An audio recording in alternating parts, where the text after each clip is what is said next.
আমার সকল বন্ধুদের এক উষ্ণ পবিত্র অভ্যর্থনা জানাচ্ছি আমার চ্যানেলে। আশা করছি সকলে খুব ভালো আছো বন্ধুরা। আজকের ভিডিওটা প্রতিদিনের মতো তোমাদের ভালো লাগবে আশা করছি, এবং নতুন কিছু অবশ্যই শিখবে বলে মনে করি।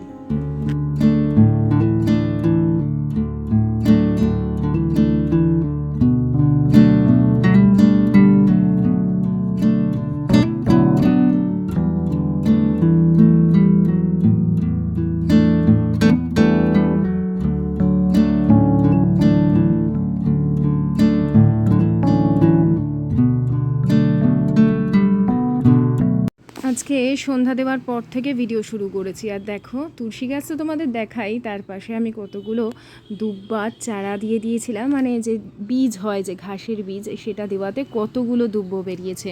আমার এই জায়গাটা অদ্ভুত এক শান্তি ফিল হয়, বিশেষ করে সন্ধ্যের পর। আর এখন তো মিষ্টি মিষ্টি একটা হাওয়া দেয় সন্ধ্যার পর, যেন মনে হয় জায়গাটা দাঁড়িয়ে দু চোখ ভরে ঠাকুরের দিকে তাকিয়ে দেখি।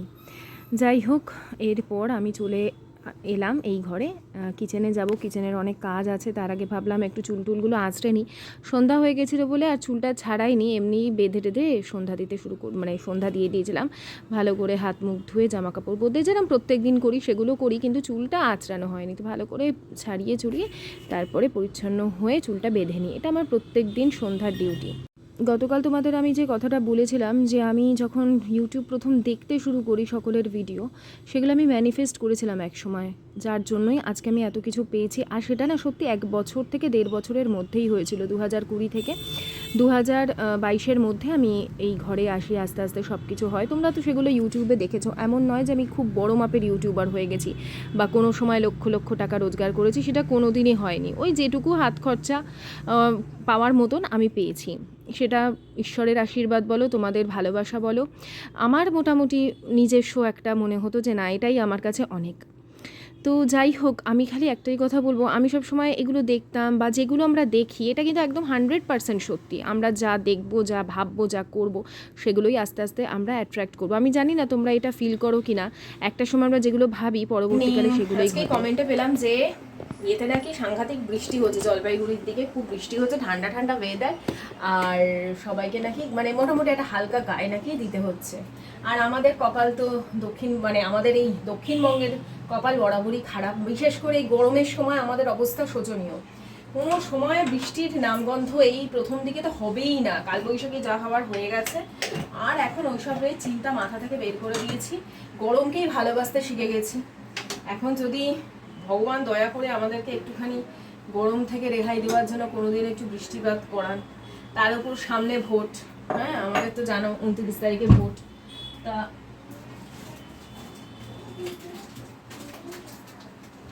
পরিস্থিতি গরম এবার, সেই জন্য আবহাওয়া গরম, পানি গুছিয়ে চলতে হচ্ছে। শরীর খারাপ করছে খুবই, তারপরেও চাটা মিস করতে পারছি না, কারণ এই চাটা না খেলে এনার্জি পাবো না। পুরো তো এনার্জি অর্ধেক চলে গেছে।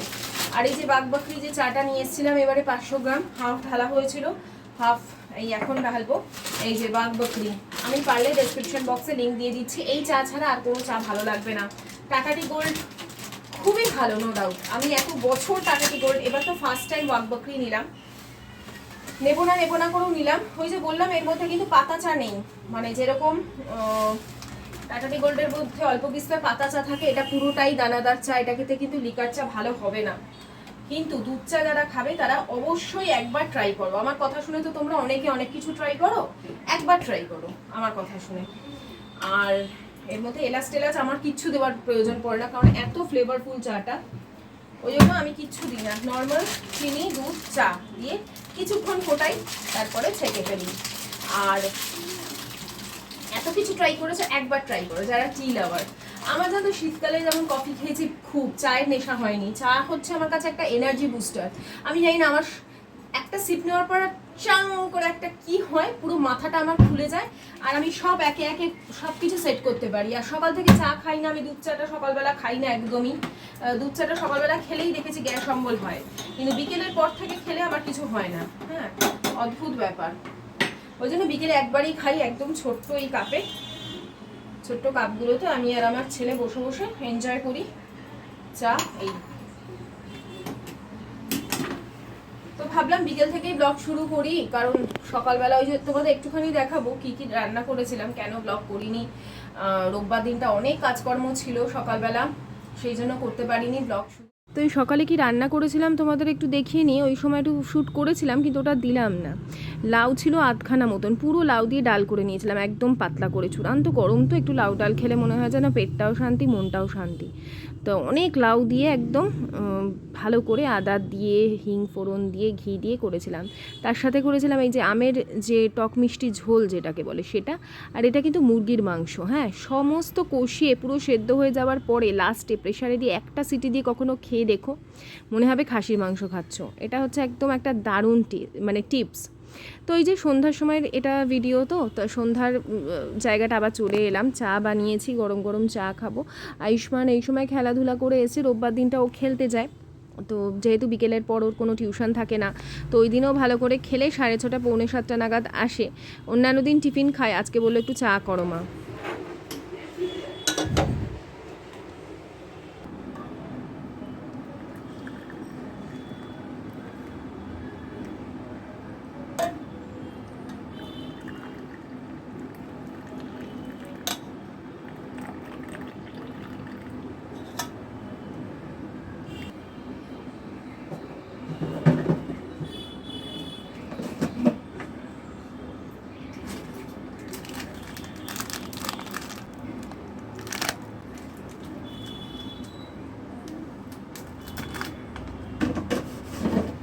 আর এই যে আমার গোল্লা, পড়াশোনা নিয়ে কত বকা খায়, আবার পরে যখন ঘুমায় না কি মায়া হয়, ভাবি যে কেন বকলাই। ছোটো থেকে এখনও পর্যন্ত চলছে, দেখো না।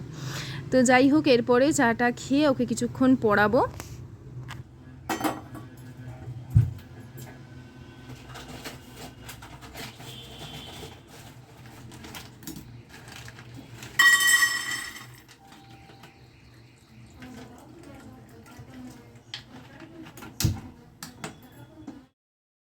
আজকে একটু সয়াবিনের মোমো বানাবো। এটা ঠিক ডিনার নয়, ডিনার মোটামুটি আমার বানানো আছে। চিকেনটা আমাকে শেষ করতে হবে, আর তার সাথে সাথে যেহেতু আগামীকাল একাদশী, তো সমস্ত কিছু ক্লিন করতে হবে, মানে ফ্রিজগুলো পরিষ্কার করতে হবে। আর ওই কিভাবে বানাবো সয়াবিনের মোমো আজকে সেটাই তোমাদের সাথে শেয়ার করছি। কিছু কিছু জিনিস ফ্রিজে থাকে যখন, আগের দিন আমি ওগুলো সমস্ত পরিষ্কার করবার জন্য করে ফেলি। তা গাজর নিলাম, এখানে পেঁয়াজ নিলাম, পেঁয়াজ গাজর আদা রসুন এগুলোকে খুব ভালো করে কুচি কুচি করে নেবো। আর ওদিকে তো দেখলেই আমি সয়াবিনটা সেদ্ধ হতে বসিয়েছি। তো কিভাবে আমি করছি এটা তোমরা কিন্তু বাচ্চাদেরকে টিফিনেও দিতে পারো, অনেক সময় আটা মাখা তো ঘরে থাকেই, খুব সহজ। তোমরা সকালবেলাতেই এই জিনিস করে রেখে দিতে পারো, পরের দিন মানে পরের দিন নয়, সকালবেলা করেও তোমরা টিফিনে দিতে পারো। আমি তো অনেক সময় আগের দিন করে রাখি। এটা হচ্ছে প্রেস্টিজের চপার, আজ না বহু বছর ধরে ব্যবহার করছি। প্রথম থেকে আমার ব্লগ যারা দেখে তারা চেনে খুব ভালো করে। একটা কেনাই ছিল, পরে এটা খারাপ হয়ে যাওয়াতে আবার একটা আমি কিনেছিলাম। তো যদি লিঙ্ক পাই আমি ডেসক্রিপশন বক্সে দেবো। আর ভীষণই ভালো, তোমরা দেখো এর মধ্যেই আমি সয়াবিনটা চপ করে নাও। আমি ভেবেছিলাম মিক্সিতে একবার পেস্ট করে নিই সয়াবিনটাকে, কিন্তু এখানে দিলাম, দেখলাম খুব ভালো চপ হয়ে গেছে। তো এর মধ্যে তোমরা কাঁচা লঙ্কাও দিতে পারো, আমি আয়ুষ্মান খাবে বলে কাঁচা লঙ্কা দিলাম না, আমি গোলমরিচের গুঁড়ো পরে অ্যাড করব। তো সয়াবিন ভালো করে সিদ্ধ করবার পর খুব ভালো করে কিন্তু ধুতে হয়, না হলে সয়াবিনের একটা গুমো গন্ধ যায় না। প্লাস এর মধ্যে প্রচুর ইমপিউরিটিস থাকে যেগুলো শরীরের পক্ষে ভালো নয়। এখন আমি অল্প অল্প ভাগে ভাগে এটাকে কিমা বানিয়ে নিচ্ছি, খুব সহজে হয়ে যাচ্ছে। এটা খুব বেশি দাম নেয়নি, আমি যখন কিনেছিলাম না তখন যখন কিনেছিলাম তখন 400 টাকা মতন নিয়েছিল, 450 টাকাই নিয়েছিল। তারপরে আমি অনলাইন কিনেছিলাম, অনেকটা সস্তায় পেয়েছিলাম, 275 না 300 এরকমের মধ্যে পেয়েছিলাম। তো আমি তো জানোই ওই ছোটো ঘরে 15টা বছর ছিলাম, কখনো সেভাবে, হ্যাঁ অসুবিধা খুব হতো যেটা সেটা তোমরা জানো, বাথরুম নিয়ে খুব সমস্যা হতো। ভাবতাম এইভাবেই চলবে, কিন্তু এত অসুস্থ হয়ে যাচ্ছিলাম আমি পরবর্তীকালে, কিন্তু কোনো দিন চিন্তা করিনি। তারপর বললাম না যে কিভাবে যে সব কিছু চেঞ্জ হয়ে যায় আমরাও বুঝতে পারি না। যাই হোক, এখানে এটাই বলার যে সবসময় ভালো জিনিস দেখো, ভালো জিনিসের ওপর ফোকাস করো। আমি আমার ভিডিও বলবো না, তোমরা যে জীবন চাও, যেরকমভাবে জীবন যাপন করতে চাও সেইগুলোর দিকে ফোকাস করো। এমন বন্ধুবান্ধবের সঙ্গে মেলামেশা করবে যারা তোমাকে ভালো কিছু শেখাবে। কারোর মানে সমস্যা থাকতেই পারে, কিন্তু সেই সমস্যা নিয়ে যত বেশি তুমি গভীরে যাবে, আমি নিজের জীবন দিয়েই বলছি, যত গভীরে যাবে তোমার জীবনটাও এই একই ধরনের সমস্যায় জর্জরিত হবে, না হলে অন্য কোনো সমস্যা তোমার ঘাড়ে আসবে। যাই হোক, এই যে সয়াবিনের মধ্যে যা যা পুরগুলো আমি সমস্ত যে সবজিপাতিগুলো কুচিয়ে রেখেছিলাম সব একসাথে প্যানের মধ্যে একটু বাটারের মধ্যে ভাজা ভাজা করে নিচ্ছি, যাতে আদা রসুনের কাঁচা গন্ধটা চলে যায়। চিকেন মোমো করতে গেলে আবার আমি এই কাজটা করি না, আমি একেবারে স্টিম করি, কিন্তু এটা যেহেতু সয়াবিনের, যাতে ওই সয়াবিনের গন্ধটা না থাকে সেই জন্য। এরপরে গোলমরিচের গুঁড়ো দিয়ে এটাকে আমি নামিয়ে দিয়েছি। আদার্স আর কোনো তেল মশলা কিচ্ছু দিতে হবে না। তো কাজ করতে করতে সমস্ত বাসনপত্র ধুয়ে নিলাম। একা হাতে কাজ করার এই একটা সুবিধা, তুমি তোমার মতন সুবিধা মতন কাজগুলো ঝটাপট করে নিতে পারবে খুব সহজে। তোমার সব কিছু ক্লিন থাকবে আর তুমি নিজের মতন করে সব কিছু অ্যারেঞ্জ করে রাখতে পারবে। আবার আমরা এক এক সময় এত বেশি অন্যের উপর নির্ভর হয়ে পড়ি, বা এমনও হয় যে চাইলেও ছাড়াতে পারি না, কিন্তু আমাদের মধ্যে চাপ কিন্তু সেই থেকেই যায়। সময় মতন কাজ হয় না বা সময় মতন তারা আসে না, চাপটা থেকেই যায়, কিন্তু কিছুতেই সে অভ্যেসও ত্যাগ করতে পারি না। আবার আমাদের সেই সিচুয়েশানই থাকে না, যাদের বাইরে বেরোতে হয় তাদের কথা বলছি।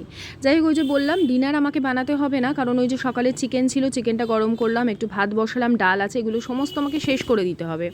না হলে হয়তো মোমোটা বা আমি চিকেনটা রেখে দিতাম, হয়তো রাতে মোমোই খেয়ে নিতাম শুধু। তো বেশি করব না, একদলা মতন ময়দা মাখা ছিল, সেই ময়দাটাকেও শেষ করতে হবে। তো 10টা মতন মোমো, 12টা মতন হয়েছে, ওই 3জনে ভাগাভাগি করে খাবো। আর এই দিকে ওই ছোটো ছোটো করে প্রথমে লেচি করে নিয়েছিলাম আর বেশি বেশি করে পুর দিয়েছি, এত টেস্টি হয়েছে। আয়ুষ্মান বলছে কি, মা এর মধ্যে কি তুমি চিংড়ি মাছ, ও ভাবছে চিকেন আর তার মধ্যে চিংড়ি মাছ দেওয়া। ওকে প্রথমে আমি বলিই নি যেটা সয়াবিনের মোমো। তোমরা এভাবে বাড়িতে অবশ্যই বানিয়ে খেয়ে আমাকে রিভিউ দিও, কারণ আমি যত ধরনের রেসিপি শেয়ার করি, আমার প্রচুর বন্ধুবান্ধবরা আছে যারা কিন্তু এগুলো ফলো করেছে এবং খুব খুশি তারা।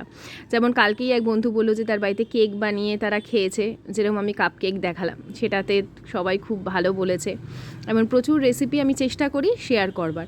আর আমি খুব বেশি মোমোকে ওই ডিজাইন করে করতে পারি না, আমি ভিডিও দেখে দেখে শেখবার চেষ্টা করেছি, কিছুতেই পারি না ওই যে সুন্দর করে একদম ফুলের মতন হয়ে থাকে। আমি মোটামুটি যা পারি ওইটাই ভাজ করে দিই। তো এই মোমো স্টিমার যে আমার কাছে আছে, এমনিতে তো অ্যালুমিনিয়ামের একটা আছে, কিন্তু এই 11 থেকে যেটা পেয়েছিলাম না, যেটা হচ্ছে মাল্টিকুক কেটেল, মানে সব ধরনের কাজই করবে তোমার এর মধ্যে। তুমি চাইলে ডিম সেদ্ধ করতে পারো, তুমি এর মধ্যে পাস্তা বয়েল করতে পারো, চাউমিন বয়েল করতে পারো, স্যুপ বানাতে পারো, আর ভীষণ ফাস্ট হয়। মানে আমাকে তো এটা প্রমোশনের জন্য দিয়েছে বলে আমি বলছি না, ভীষণ ভালো, ভীষণই কাজের। প্লাগে দেওয়ার সাথে সাথেই জল গরম হতে থাকে। আর এর মধ্যে তুমি একটা ধরো পাস্তা বা চাউমিন বসিয়ে দিয়ে তুমি ওপরে একটা কিছু স্টিম করতে দিলে, মটরশুঁটি সেদ্ধ করতে দিলে, বা গাজর সেদ্ধ করতে দিলে, লাল আলু সেদ্ধ করতে দিলে। বাচ্চাদের তো আমরা অনেক সময় এই ধরনের টিফিনগুলো দিই। আর মোমো এরকম বানিয়ে কিন্তু তোমরা স্টোর করতে পারো, পরে এরকম স্টিম করে নিলে, বা ধরো বাইরে বেড়াতে গেছো, বাচ্চাদেরকে দেবে, নিয়ে যাবে হয়তো বাচ্চাদের জন্য, সেক্ষেত্রেও এই কেটেলটা কিন্তু খুব ভালো। আমি এর লিঙ্ক ডেসক্রিপশন বক্সে দিচ্ছি, তোমরা চেক করতে পারো। আর ওইদিকে ভাত বসিয়ে দিয়েছিলাম, ভাত হয়ে গেছে, মাংস গরম করা হয়ে গেছে। এখন ভাতটা চট করে উবুর দিয়ে দিই, ততক্ষণ ওটা হোক, মানে মোমোটা স্টিম হতে থাক। আমাদের জায়গা যতই ছোট হোক না কেন, আমরা যদি একটুখানি বুঝে শুনে কাজ করি, আমরা অনেকটা কিন্তু নিজেদের জায়গাটাকে গুছিয়ে সব কিছু রাখতে পারবো। প্লাস যতটাই সামর্থ্য কম হোক না কেন, আমরা যদি একটু একটু করে সময় নিয়ে কিছু পয়সা বাঁচিয়ে একটা গুরুত্বপূর্ণ জিনিস কিনি। এমন অনেক জিনিস আছে যেগুলো আমরা চাইলেই ঝট করে কিনি না, অনেকটা সময় লাগে। কারোর দেখলাম হয়তো, আমি তো এমন ইউটিউবার হওয়ার আগে প্রচুর ইউটিউবারদের ভিডিও দেখে দেখে পয়সা, মানে আশিসকে বলে বলে সেই স্টিলের প্রেশার কুকার কিনেছিলাম, সেগুলো এখন খুব একটা ইউজ হয় না, কিন্তু কিনেছিলাম, শখগুলো তো পূরণ করেছিলাম। সেরকমই আমিও চেষ্টা করি তোমাদেরকে সঠিক রিভিউটা দিতে। আর এই দেখো, এদিকে কিন্তু মোমোটা হয়ে গেছে, খুব বেশিক্ষণ না, মোটামুটি 10 মিনিটও লাগেনি, কারণ পুরটা তো করাই ছিল। ওই 10 থেকে 12 মিনিট পর্যন্ত রেখেছিলাম, যাতে ভালো করে ময়দাটা সুসিদ্ধ হয়। আর ওদিকে এক লট হলো, তারপরে আর এক লট এদিকে দিয়ে দিলাম। আর ওই নিচে তুমি চাইলে না জলের মধ্যে পাস্তাও সেদ্ধ করে নিতে পারো। আমি তো মাঝে মাঝে তাই করি, ধরো পাস্তা বা চাউমিন বসিয়ে দিই, বা স্যুপ বসিয়ে দিই, ওপরে কিছু একটা স্টিম করি।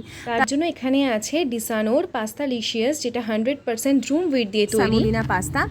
এটা হচ্ছে একদম ফুল সোর্স অফ প্রোটিন, তার সাথে 0 কোলেস্টেরল আর no trans fat, no artificial colour. এটারও লিঙ্ক আমি ডেসক্রিপশন বক্সে দিয়েছি, চেক করে নাও। আর এই যে কিছু না ময়দা ছাড়া করলাম, মানে এটা কিসের কোটিং করছি বলো তো, চালের গুঁড়ো দিয়ে কোট করছি। জাস্ট ওগুলোকে হাত দিয়ে দলা দলা করে চালের গুঁড়ো দিয়ে কোট করে ওই ওপরে স্টিম করতে বসিয়ে দিয়েছি। যারা ময়দা খেতে চাইছো না বা আটা খেতে চাইছো না, খুব বেশি পুর চাইছো না, মানে কোটিং চাইছো না, তারা ওটা করতে পারো, ওটাও খেতে ভালো লাগছিলো। আর এই যে আটা মাখা সব কিছু বার করে নিচ্ছি, কারণ এগুলো একটু পরিষ্কার করব। ফ্রিজটা খুব নোংরা হয়ে গেছে। সেদিন একটা ছোট্ট কাপের মধ্যে এক্সট্রা দুধটা ছিল, আমি রেখেছি যে আর একটা নতুন প্যাকেট দুধটা গরম করবো, আর অল্প যে আগের দুধটা ছিল সেটা একটা ছোট কাপে রেখেছি। কে জল বার করবার সময় উল্টে দিয়ে পুরো দুধটা ফেলে দিয়েছে। এবার ওটাকে বেশিক্ষণ রেখে দিলে তো দুধের একটা বিচ্ছিরি পচা গন্ধ হয়। তো সেই জন্য আমি ভাবলাম যে ঠিক আছে, যখন ডিপ ক্লিনিং এটা ঠিক নয়, মানে পরিষ্কার করা হচ্ছে এই ট্রেগুলো আর ওই যে ফ্রিজের ম্যাটগুলো কিনেছি আজ না বহু বছর ইউটিউবে আসারও বহু আগে। আয়ুষ্মান তখন একদম ছোট, আমি গড়িয়া বাজার থেকে ওটা কিনেছিলাম। তখন এত অনলাইন কেনাকাটা করতামও না, আর এত ফেসিলিটি ছিল হয়তো, কিন্তু আমি কিনতাম না তখন, এখনও কম কিনি আমি অনলাইন। তো ওই এমনি বড় একটা বাটির মধ্যে জল নিয়ে প্লেন কাপড়ে ভালো করে ধুয়ে নিয়েছি, কিচ্ছু দিইনি। আর এই যে যেগুলো ম্যাটগুলো আছে এগুলো একটু ওই ভিম লিকুইড দিয়ে ভালো করে ঘষে পরিষ্কার করে মুছে এটা আমি লাগিয়ে দিচ্ছি, আবার জায়গা মতন সেট করে দিচ্ছি। আর ওদিকে আয়ুষ্মান কী করছে বলো তো, হাঁটাহাঁটি করছে কেন, ওর নেক্সট ডে বই গোছাচ্ছে। সোমবার যেহেতু রাত্রিবেলায় সব কিছু গুছিয়ে টুছিয়ে রেখে দেবো। মানে এই দুদিনের ছুটির পরে না সোমবার দিনটা যেন কেমন একটা মনে হয় অলসভাবে শুরু হচ্ছে, নাকি সব কিছু দেরি হয়ে যাচ্ছে, ওই জন্য সব কাজ আগে আগে করে নিই। আর এই সব একটা ছোট বাস্কেট আছে না, এর মধ্যে আমি সব ড্রাই ফ্রুটস রাখি, প্লাস একটা শুকনো লঙ্কার প্যাকেট কিনেছিলাম অনেক দিন সেইটা। আর এটা হচ্ছে অনেকটা পাটালি গুড়, এই শীতকালে কিনেছিলাম, কিন্তু অত গুড় খাওয়াও হয়নি, বানানোও হয়নি কিছু, সেই জন্য ওই টিফিন বক্সে করে ভেতরে রেখে দিয়েছি। ম্যাগি কেনা হয়েছিল 6 প্যাকেট এবারে মেট্রো ক্যাশ অ্যান্ড ক্যারি থেকে, কিন্তু আমরা তো ম্যাগি খুব কম খাই, মাঝে মধ্যে আয়ুষ্মান বায়না করলে তখনই বানানো হয়, বায়নাও করে না, ওকে বলতে হয় খাবি, তবে যদি দেখে আর কোনো অপশান নেই তখনই ম্যাগি খায়। কারণ ম্যাগির সেই আগের যে আমাদের ছোটোবেলার যে টেস্ট, সেই টেস্ট আর আমি তো পাই না অন্তত। তো এদিকে দেখো তোমাদের সাথে গল্প করতে করতে পুরো ওগুলো ক্লিন হয়ে গেছে। এই সাইডটা আর কিছু ধরছি না, মেন যেটা করা ছিল সেটা করে নিয়েছি। এরপরে আজকে এই ঘরের চাদরটা বদলানোর দরকার। ভাবলাম প্রথমে কালকে সকালে করব, তারপরে ভাবলাম থাক, সকালের জন্য কোনো কিছু ফেলে রাখার প্রয়োজন নেই, করে নিই। দেখতে নিজে সকালবেলা যখন ঘুম থেকে উঠবো বিছানাটা যখন পরিষ্কার দেখবো ভালো লাগবে। আয়ুষ্মানের স্কুল ড্রেসগুলো সব রেডি করে রেখেছি, খালি ওর জামাটা ইস্ত্রি করতে হবে, কিন্তু আর দিচ্ছে না শরীর। তো এইগুলো হচ্ছে মনের ছোটোখাটো শান্তি। যখন রাত্রিবেলা বিশ্রাম করি বা শুতে যাই তখন মনে হয় না আজ অনেকটা কাজ করে নিলাম, সকালবেলা উঠলে সুন্দর হবে দিনের শুরুটা।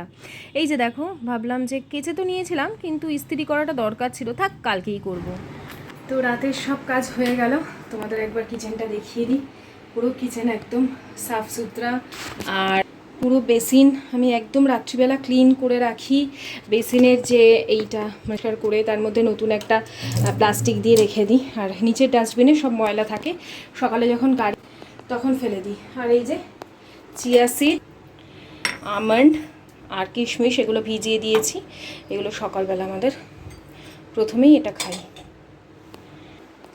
তো এই বন্ধুরা চলো, এখন আমি শুধু নাইটিটা চেঞ্জ করব, আর কিছু নেই কাজ করবার মতো।